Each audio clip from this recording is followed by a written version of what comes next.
पुरी रे दला चकटा घटना को नहीं सारा राज्य उठुची पड़ुची। ए घटना को नहीं एक्शन मोड रे आसिछंती राज्य सरकार। दला चकटा घटना रे बड़ कार्यानुष्ठान नहीं पुरी जिलापाल और एसपी को बदली करिसेंती। बड़ कार्यानुष्ठान भाव में पुरी रे उभय जिलापाल और एसपी को बदली करा जायछि।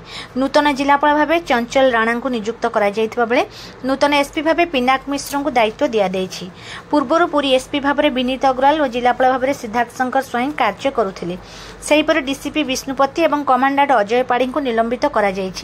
वरिष्ठ आईएएस ऑफिसर अरविंद अग्रवाल को रथयात्रा परिचालन दायित्व देइछन्ति मुख्यमंत्री। उच्च शिक्षा विभाग सचिव दायित्व सह रथ परिचालन दायित्व तुलाइबे। एथिसह मृत भक्तों परिवार निकटतम आत्मीय को मुख्यमंत्री 25 लाख टंका लेखाएं आर्थिक सहायता प्रदान करिसेंति। घटनार पुंखानुपुंख कार्यानुष्ठान पई मुख्यमंत्री उन्नयन कमिशनर अधीन में प्रशासनिक तदंत निर्देश देइछन्ति। ए घटना रे मुख्यमंत्री मोहन चरण माझी दुख प्रकाश करिसेंति। मुख्यमंत्री ए घटना रे व्यक्तिगत भावे तथा राज्य सरकार पक्षरु क्षमा प्रार्थना करिसेंति।